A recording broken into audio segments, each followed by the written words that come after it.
Thank you for listening to the Damage Report podcast, the show covering the true threats facing our country and what you can actually do about them. You can support this free podcast by leaving us a review and giving us a 5-star rating on Apple Podcasts or wherever you happen to be listening to it. Every review helps more people discover the show at no cost to you.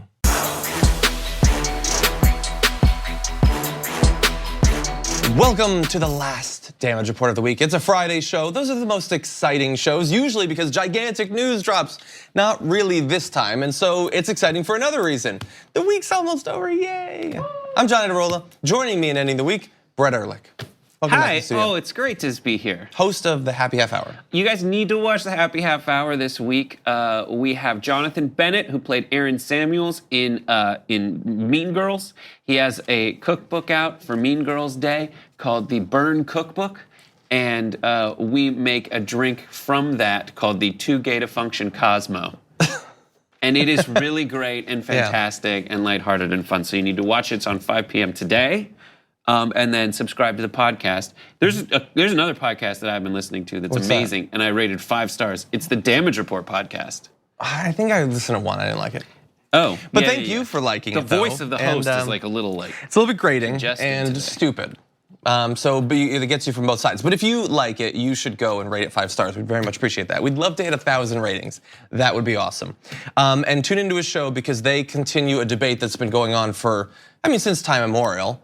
Is fetch going to happen or is it not going to happen? John Iderola, contributing writer to this episode, because I was freaked out, and he was like, why don't you just do a fetch happen thing, but with dogs? Yes, I contributed, even though it has been made very clear to me that not only do I have no training in comedy, but it would be a waste of time. It would have been a waste of time to fix it the way you wanted to, because I don't think it would have made it much better. That's true, okay. Well, with that said, why don't we jump into at least letting you know what's gonna happen, because not only do we have the big news of the day, we're gonna give you an update on Hurricane Michael, we're gonna talk about the continuing investigation into the disappearance and likely murder of Jamal Khashoggi, but also we've got 2 amazing guests. So political scientist Marc Hetherington's got an amazing book. It's a Prius or Pickup, and it explains the competing worldviews that are helping to drive not only political polarization, but the increasing cultural divide in America along a few very specific sort of consumer choices, which is very interesting. And then we're going to be joined once again on the show by Ken Klippenstein, TYT Investigates reporter. He has uncovered one of Ted Cruz's national security aides. When you find out who this aide used to work for, it'll blow your mind.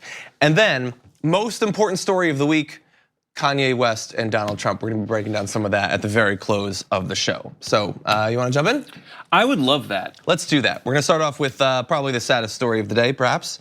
Hurricane Michael has done its damage. Now we're in the period where people are still being looked for. The damage is being surveyed. I have heard it referred to as, it looks like the aftermath of a war. It's a war zone. Wow, so amazing. 155-mile-per-hour winds. It hit the community of Mexico Beach at 2 miles per hour short of Category 5. But to the people there, probably didn't really matter. The wind was so strong, it snapped boats in 2. It knocked over freight rail cars that weighed 30 tons. It was able to knock them over. And so imagine if you were out and about, or if you're in a vehicle, or if you're in a home, it effectively is no protection whatsoever. Authorities have said that we believe, I think the New York Times, the most recent updated account is 13 deaths directly attributable to Hurricane Michael. In Virginia, 7 people at least have died. Several drowned. A firefighter who was responding to an emergency call also killed. And yesterday, there was also a report of an 11-year-old girl, Sarah Radney, was killed when a carport was torn away and sent into the modular home that she was living in. Yeah, she was staying with her grandparents. The father was an hour and 15 minutes away and kept calling, and they said at the beginning it was fine. And what happened was the carport came up, and part of it came into their home, punctured the grandmother's lung, and killed the girl. It was and harrowing. It's just a really, really sad story. That's, I always get freaked out by like the coverage that I see a lot on CNN and such, when it's, no, we take a weatherman and we put them out there, and then everyone watches how hilarious it is that the weatherman gets blown away. Yeah, but it's tough. I get it. It is very much a cliche. It's a trope of particularly CNN coverage. mean, I guess like they want to show you what it's actually like, and if you don't live along the coast, you don't experience these things. Like I've never been in a hurricane. I've been to where my mother lives. I've been the aftermath of a hurricane and seen docks, thrown across bays and things like that. But I guess it is necessary to actually see it in the same way that we send reporters to war zones. But especially considering that these storms are clearly getting worse and more people are dying, sort of the tone needs to shift, I think, a little bit. Because you're right, there is a little bit of that, will he get hit by something? Will he go flying down the street sort of vibe? Right. And people are dying. And this particular hurricane did give people less time to prepare. This is the portion of hurricane season, from what I understand, where those long trains of hurricanes coming across the Atlantic that you can monitor, that is not where they originate from anymore at this point in the season. Now you'll have more hurricanes like the ones that just kind of pop up in the Gulf. And as the temperature of the Gulf is 85 degrees or over, which is the prime recipe for a large hurricane. They said that this one, and this was different from others where I had seen it, they thought maybe it'll be a category 3 when it makes landfall. But by the time it did, it was 2 miles an hour short of a category 5. And people just didn't have time really to prepare in relation to how much time they had to prepare for previous hurricanes this season. So I'm glad that you mentioned the temperature, because that's one of the big things, obviously. As every year goes by, every decade goes by, hurricanes are more likely to find the sort of conditions that lead to stronger and stronger hurricanes. And as the sea levels continue to rise, storm surges are going to naturally be worse. As we were talking about with Jess Phoenix earlier this week, it's not a thing where like, oh, now we're flooded.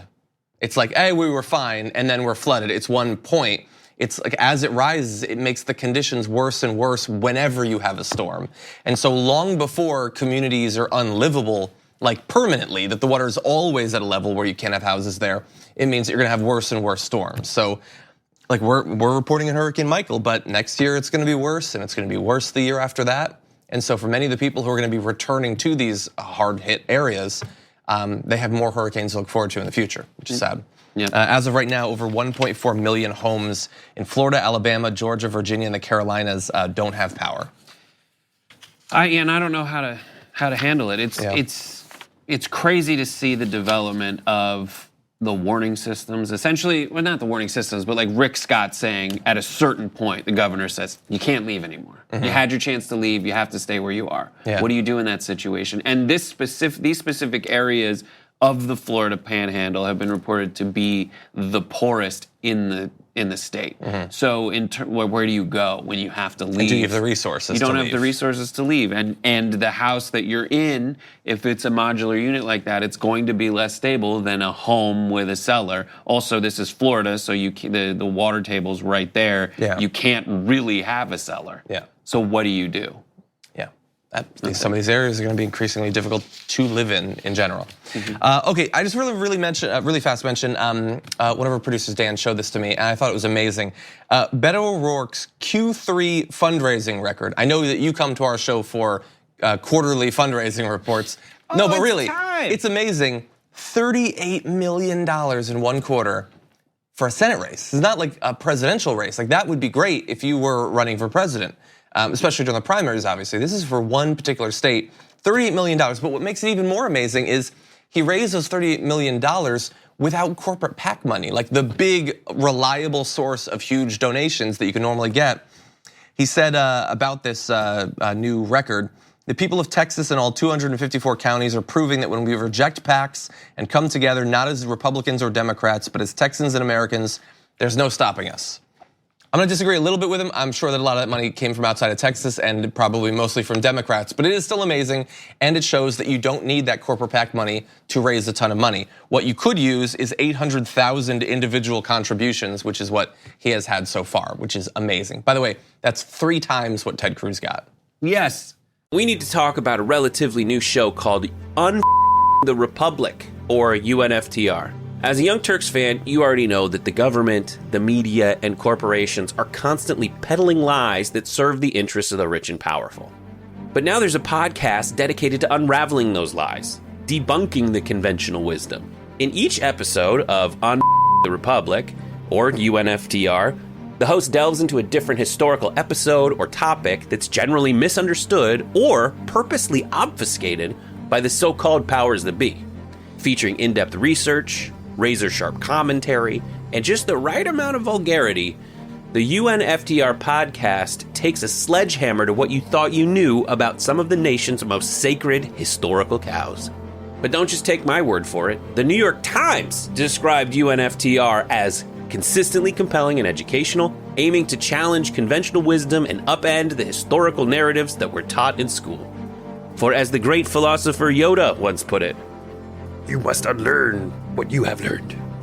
And that's true whether you're in Jedi training or you're uprooting and exposing all the propaganda and disinformation you've been fed over the course of your lifetime. So search for UNFDR in your podcast app today and get ready to get informed, angered, and entertained all at the same time.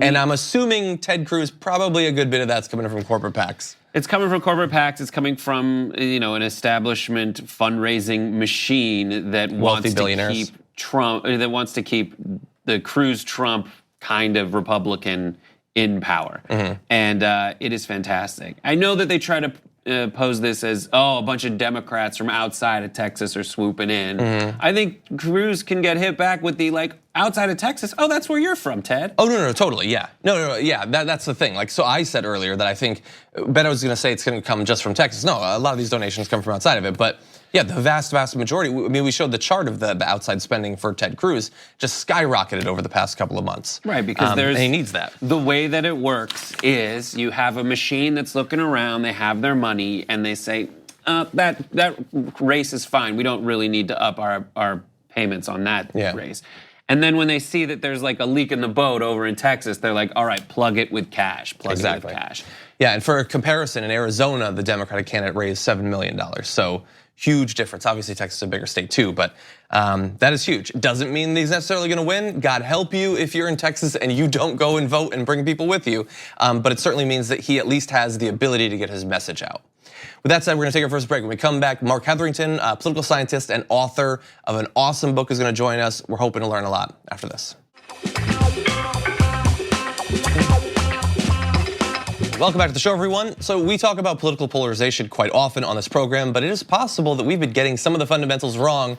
We're gonna be joined now by author and political scientist Marc Hetherington, who's gonna help break it down for us, perhaps correct some of our misconceptions. Marc, welcome to the show. Thank you so much. It's good to be here. Well, we're glad to have you. You're the author of this book, Prius or Pickup, How the Answers to 4 Simple Questions Explain America's Great Divide. I wanna understand that divide a little bit better. So in your book, you talk about, we like to think of ourselves as complex individuals who make choices without reference to other things, but you've identified some pretty core ways that we sort of sort ourselves into competing worldviews. Can you explain that? Sure. The thing that's so interesting about politics today is that it's so different from how it used to be. So when you think about pretty much everything that we know as scholars, it's premised on the idea that people don't really care about politics very much. And we look around these days and we think to ourselves, boy, it seems like we care almost too much about politics. The polarization is so overwhelming. And the reason is because of the things that we're divided about. The things that we're divided about because they're race and because they're immigration and gender equality and things along those lines. Those ideas are driven by our worldviews, how dangerous we think the world is, how open to new ideas we are. And that's a lot different from how it used to be when the dividing line used to be how much government we ought to have. Should government do more programs or fewer? So as a result, we have this politics that's just much more visceral, much deeper down inside of us. And in fact, the evidence is that we're making decisions about politics probably before conscious thought even begins. So you talk about, obviously in this, you've got the 4 simple questions and all that. Can you describe a few of these particular things that are helping to differentiate groups in America? Well, the key thing that we have going here is the answers to questions of all things about desirable qualities in children that we think kids ought to have. Whether kids ought to be independent or curious versus have respect for their elders or have good manners. Mm-hmm. Whether we think kids ought to be self-reliant and considerate, or whether it would be better if they were obedient or well-behaved. it's really amazing how those questions reveal their worldviews. And the interesting thing about it is those 4 questions, they didn't tell us anything about people's party identification in the 1990s or the 1980s or so forth. But these days, if a person wants independent kids who are curious, self-reliant, and considerate, they're almost wholly Democrats. And if people want kids who are respecting of their elders, have good manners, are obedient and well-behaved, they're almost all Republicans in this day and age. And just think about how fundamental that is to our lives. Do we want things that are organized in this sort of traditional hierarchical way, or do we want people to be able to pursue what they think is best? And that, of course, touches on all sorts of parts of our lives, not just politics. And that's another part of this book that's so important and why we have the title Prius or Pickup. It turns out the same types of people who are interested in driving new sort of different cars or drink, sort of different coffee or things along those lines, those decisions match up with politics eerily well in this day and age. So I want to try to understand a little bit about the timeline in an individual's life of how this works out. So back before I was in media, I was actually a political science graduate student. I worked with the World Values Survey, which gets at a little bit of what you're talking about how children should be raised, things like that. And it's been done for decades. I mean, I'm just saying it for the audience. In many different countries to try to map out generational shifts in these competing values. And so what I'm curious about is, are parents like sort of thinking about how to raise their children based on the things they've thought about in terms of society and politics? Or are people being raised with these values and that is causing them to then think about political parties, political positions, things like that in that way? Like, where do you think the causality is here? Or is it just a reciprocal process? Well, the way that we look at it, and I think this is right, is that there's no reason to think that these worldviews necessarily, whether what we call fixed or fluid on the opposite ends of this divide, that those things have actually changed very much. What's changed actually is politics and the types of things that our leaders make salient to us, make important to us in terms of our decision-making process. Back in a day when, say we were wondering about, should we spend more on highways? Should we spend more on healthcare, education? Our worldviews wouldn't have anything to do with our preferences about those types of things. But as politics evolved to being about race and sexual orientation and gender and how to keep us safe from terrorism, the things that those worldviews capture, how dangerous the world is. Should we batten down the hatches against those types of threats, or is it safe to explore the world and things along those lines? That's what those worldview questions capture. So it's not necessarily that our parenting ideas have changed. It's that the worldviews that those capture now map eerily well onto politics. And do you believe that that's just a natural evolution in American politics, or do you think that politicians are becoming more savvy and are consciously using, if not directly your type of research, the general idea underlying it? I don't think that there's any doubt about the fact that politicians are tapping into this dividing line. Where this started really was the 1960s. So this is, where this whole process begins. Why did all of a sudden Republicans start to talk about race and gender equality and things along those lines, crime and punishment? Well, it's because they always lost elections. And so politicians decided, look, we have to change the way that people identify with the parties. We have to change the basis for which they do that. And that worked stunningly well for Republicans for quite a while. And now think about this present point in time. Donald Trump's approach to politics taps into the preferences of fixed worldview people perfectly. And it's interesting, we did an interview with a journalist in Canada who is connected to the Trump campaign in some way, one of the operatives there. And he said, what the Trump people were trying to identify in their supporters was people who had Old Testament values about punishment and crime. This is exactly the kind of thing that we're talking about in this book. those with fixed worldviews are concerned about people who are different from them, people who stand out from the norm. Certainly concerns about criminals and terrorists and immigrants and all these, outsider types of people. This is exactly who Donald Trump is appealing to. And of course, Democrats are taking the reverse position on these things. And of course, the reasons that they are is, they know who their supporters are. Mm-hmm. And in that sense, the decisions politicians are making, is deepening and widening, making this divide even worse. So you've described this process. If we assume that this is not necessarily a good thing or a sustainable thing for either our culture or our politics, based on what you've learned through your research, what can we as individuals or members of the media or politicians actually do about it? It's a really tough set of circumstances. I wish there was just a perfect solution to this, but there honestly isn't. But so you think about how we ended up with this particular divide where our worldviews, these sort of gut level reactions to politics have come to divide us. The reason is because of the things that our political leaders made important to us, these hot button culture issues, God, guns, things along those lines. The only way that's going to change is if the types of things that leaders make important to us change. They have to have incentives to do that, however. Mm-hmm. And if they don't have incentives to do it, they're not going to do it, because why do politicians choose the issues that they choose? To win elections. Yeah. And right now it is so 50-50. Anybody taking a risk one way or the other risks losing big. And unless one side or the other falls into a real deficit, I think we're going to see more of the same, and it's going to continue to be as disquieting as the Kavanaugh hearings and everything else have been lately. Okay, well, we're ending on a bit of a somber note, but at least we have some information that we can possibly iterate on.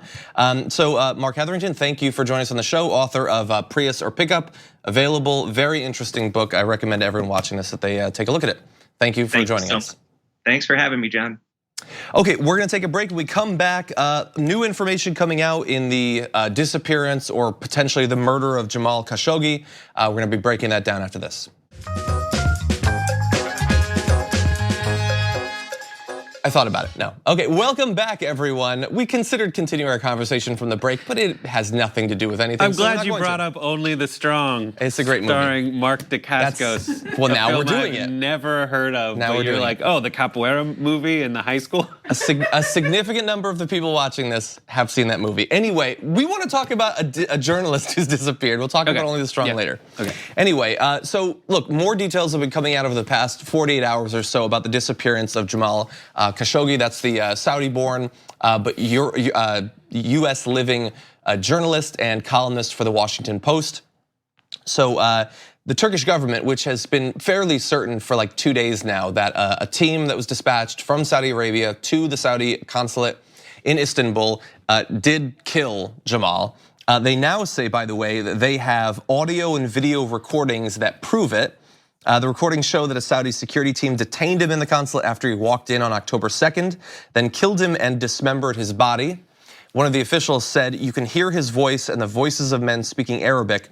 You can hear how he was interrogated, tortured, and then murdered.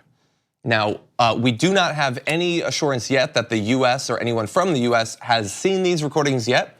And Turkey seems unwilling to release them because they are worried that it would compromise their techniques for spying on not just the Saudis inside Istanbul, but other diplomats as well. I can understand why they would want to hide that, although they've made it pretty much clear to all the governments that they're probably being spied on right now. Yes, you're being spied on in that consulate. But I mean, this is just a shocking, intense, terrible story about a guy who, on a personal level, was going in to pick up his marriage license. Yeah. And people followed him in. I mean, it looks like the Turks are pretty certain that this guy was murdered, and they're like, don't just take our word for it. We have audio, we have video. And I did see reports that certain US officials were shown it, but that was more like folks speaking on condition of anonymity, tell the Washington Post. Yeah, so look, at some point they're going to have to reveal the specific information, or someone outside of the Turkish government is gonna have to confirm that they have seen it, and it's definitely the case. Because right now, some people who are in a position to actually provide some sort of consequences for what it appears that MBS and the Saudi government have done, they're sort of hiding behind the fact that it's not guaranteed yet. So Donald Trump has said a few things. I want to read a few of his comments. He said, "We're looking at it very strongly. We'll be having a report out soon. We're working with Turkey. We're working with Saudi Arabia. What happened is a terrible thing. Assuming that happened, I mean, maybe we'll be pleasantly surprised, but somehow I tend to doubt it."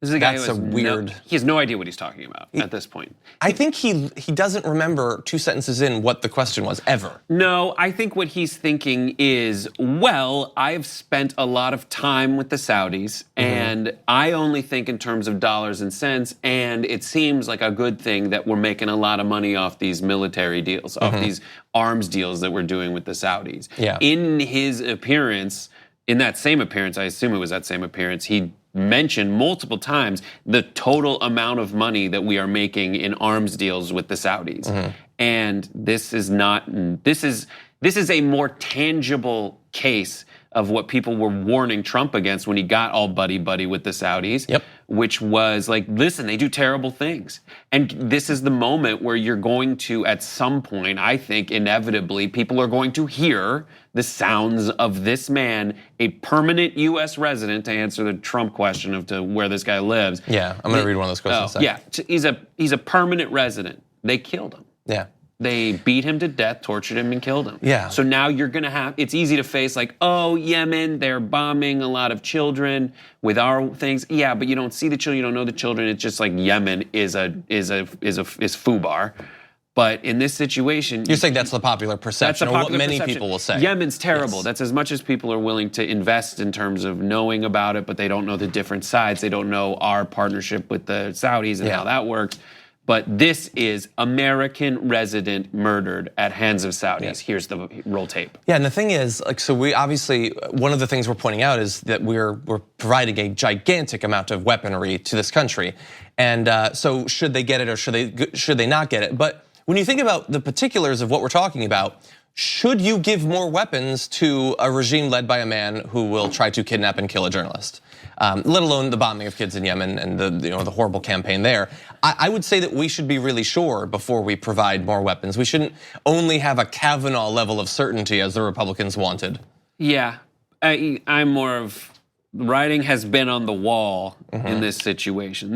We know what they'll do with the weapons. We know what they do with because what they've done with the weapons, but also we know that Trump's major foreign policy approach is one of America first. I don't care if people on other parts of the world are doing terrible things that run counter to the value system of America. And that was a large voting driver of people who'd seen us get into a lot of wars on foreign soil. And it's just going to be harder, and it should be harder for him to continue to do these things. They need to find who's responsible and put sanctions at the very least on those individuals who took part in it. But we know what he thinks of most dictators. He doesn't generally see. He's in love with the leadership of North Korea, despite the killing uncles with mortars and dogs and things. And so if you're thinking perhaps Trump will take this seriously, as you alluded to, he also said this: "It's in Turkey and it's not a citizen, as I understand it." But a thing like that shouldn't happen. Again, this took place in Turkey, and to the best of our knowledge, Khashoggi is not a US citizen. Is that right? So he looks to be attempting to get an out. I don't have to care because it's not a US citizen, even though it's a permanent resident who works for a US corporation, member of the media. But we know he doesn't care about people who come from other countries. He certainly doesn't care about the media. They're the enemy of the people. So anyway, that's certainly concerning. Other senators have been a little bit more willing to criticize Saudi Arabia. And look, if they took it seriously and were willing to go against Donald Trump, they could provide some sort of consequences. What do you think the consequences are gonna be? Nothing. Right. I think there will be absolutely nothing. I think there will be certain senators who put specific sanctions on people who are tangentially involved with this and not let them come to America for months. Yeah. And that'll be it. Okay, I just want to very briefly mention this just because this is the last show of the week. But so yesterday we did a breakdown of Jair Bolsonaro, the possible or likely next president of Brazil, and his statements about the Afro-Brazilians and gay individuals and women and how he wants a dictatorship. And so I saw late last night, actually, that Brazil is trying to get a video game taken off of Steam. That is the PC game publishing platform. And the reason they're trying to take it off is because it is Bolsomito 2K18. And if you bring up this first picture, you're going to see, and it becomes very clear when you watch the promo materials, that Bolsomito is obviously supposed to be Bolsonaro. And in the game, you run through the streets of Brazil beating up women, members of the LGBT community, communists, and things like that. If you go to this next one, you're gonna see, yeah, it's just beating women and gay furries, I think that's supposed to be. And it's got good reviews, oddly enough, despite the fact that it looks like trash. But it is obviously a sort of propaganda thing to get people who like him riled up. And the thing is, like, when it comes to Trump and when it comes to him, a lot of the supporters will say, you know, maybe I don't like those things he says about some of these groups, but you know, we think he has our interests at heart economically. They say that about Trump, but they certainly do seem to get fired up about that stuff in particular cases. Like, this is getting downloaded. People are paying for it. It's getting good reviews. And we're encouraging this behavior abroad.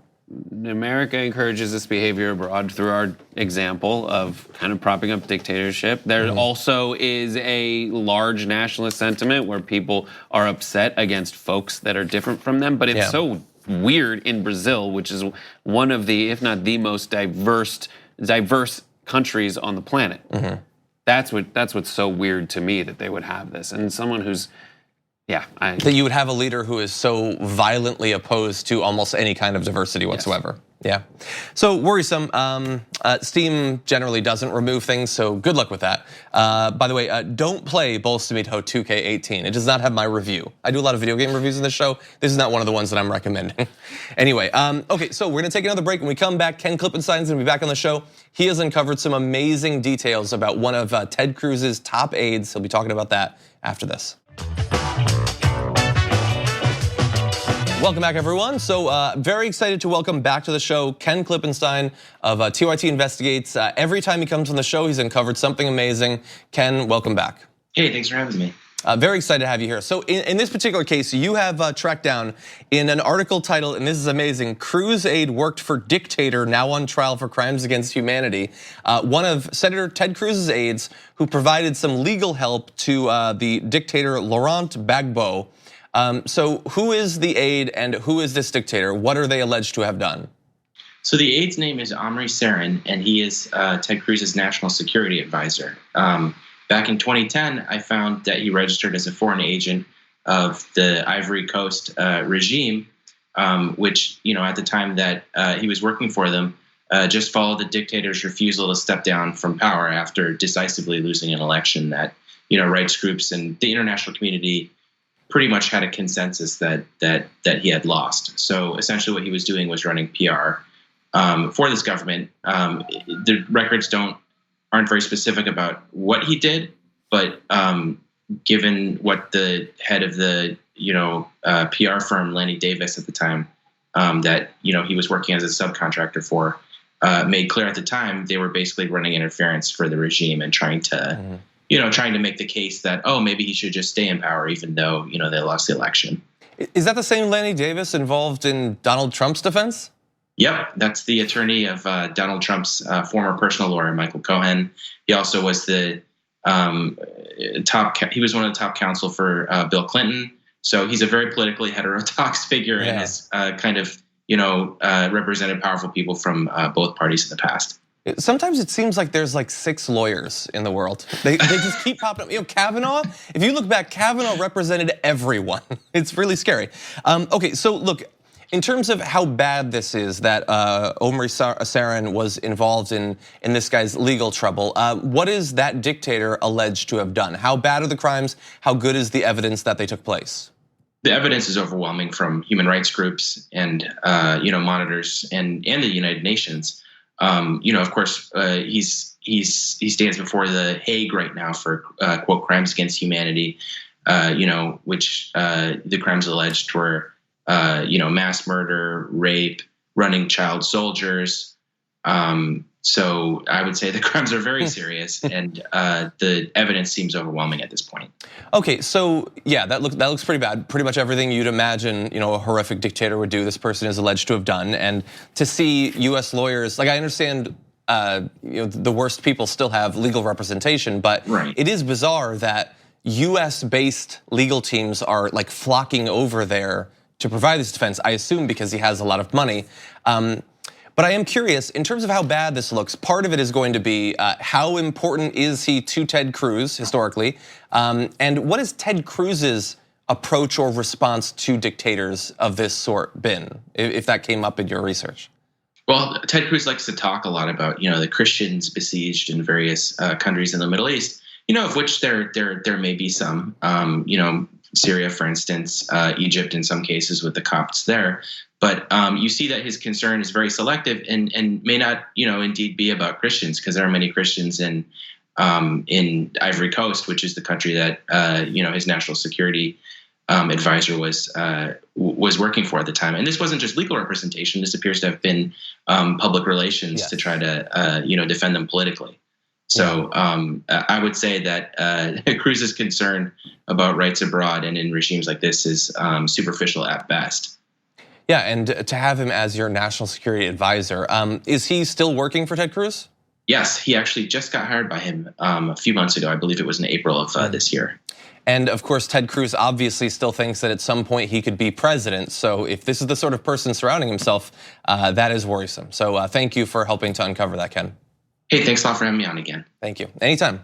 Okay, we're gonna take one more break. When we come back, the most important news of the week. Did you know who had lunch with Donald Trump yesterday and what they said? We'll break it down after this.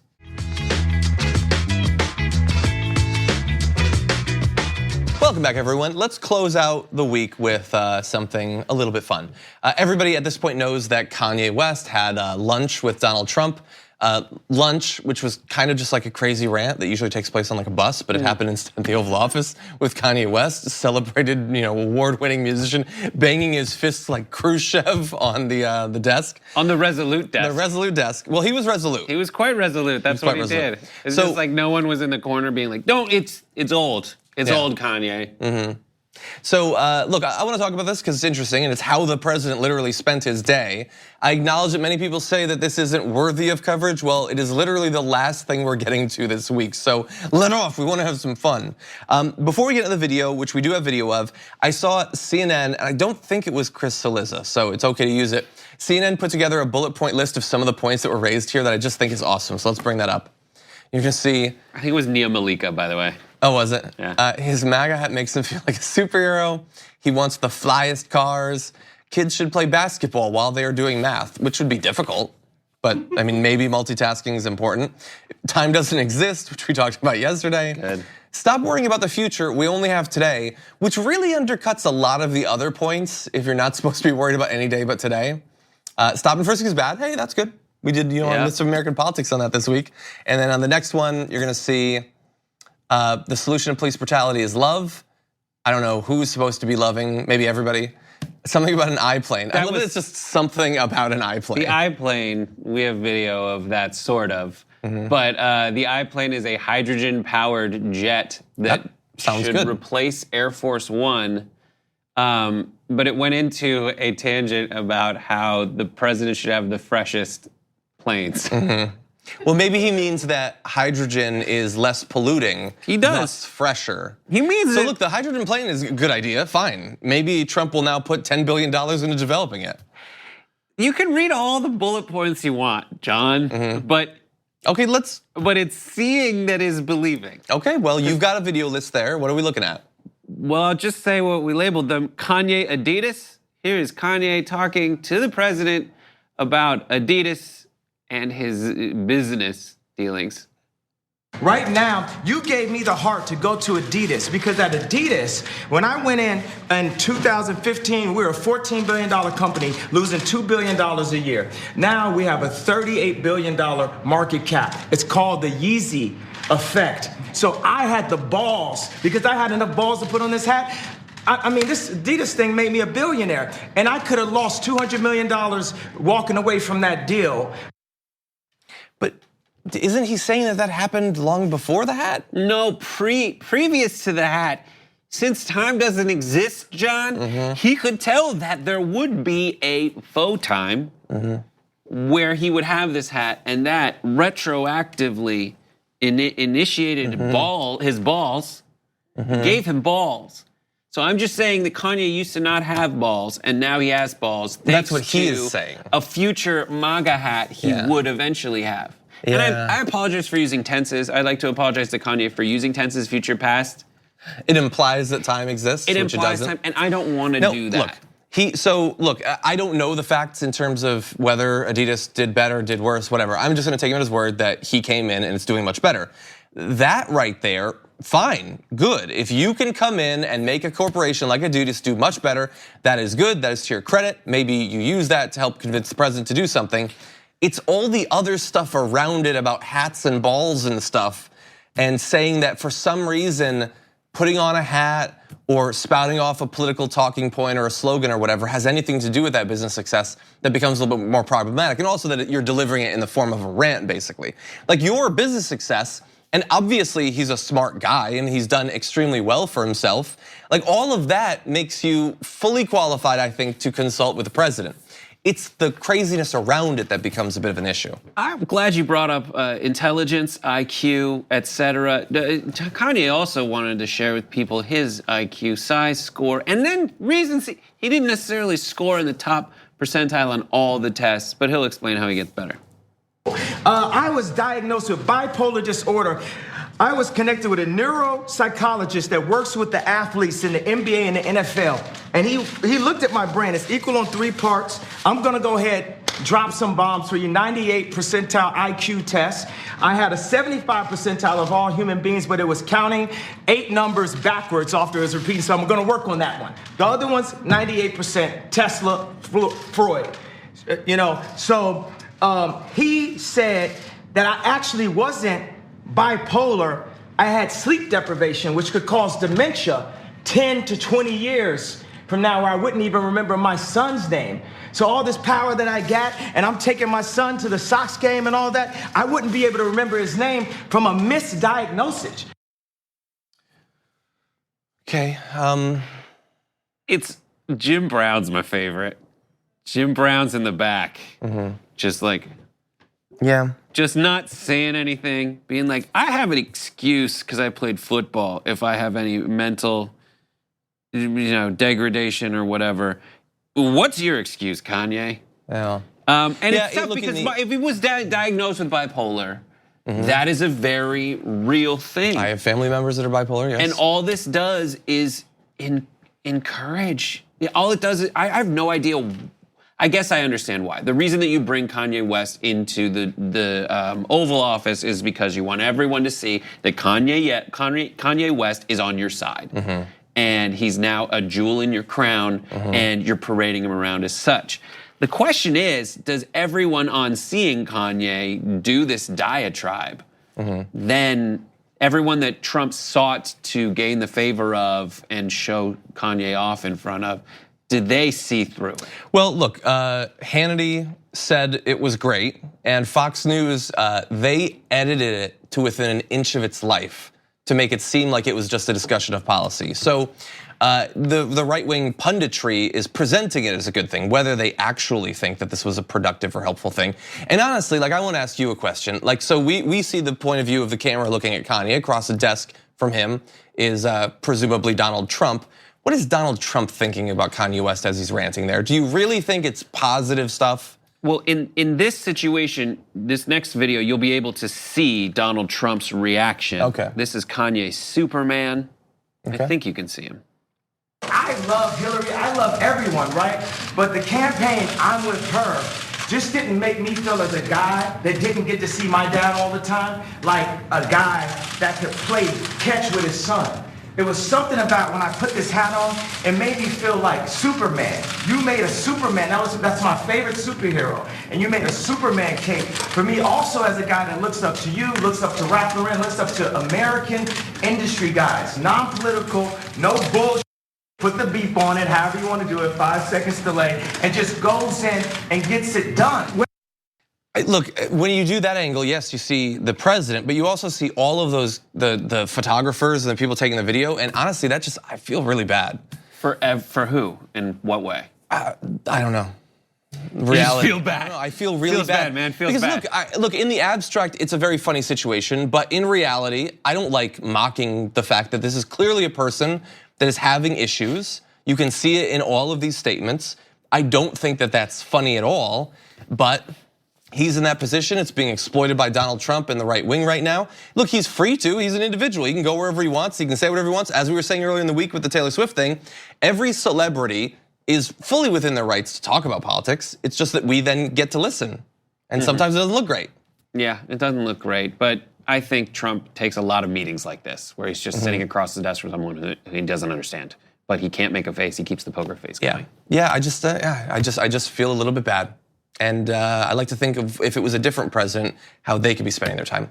Okay, well, thank you, Brett, for coming in. Always good to have you here. Thank you for watching both today and all this week. Next week, so much more. Buckle up.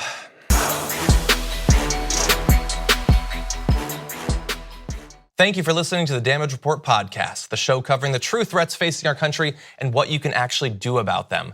You can support this free podcast by leaving us a review and giving us a 5-star rating on Apple Podcasts or wherever you happen to be listening to it. Every review helps more people discover the show at no cost to you. Thanks for listening to the full episode of The Damage Report. Support our work, listen ad-free, access members-only bonus content, and more by subscribing to Apple Podcasts at apple.co/TYT. I'm your host, John Adarola. I'll see you soon.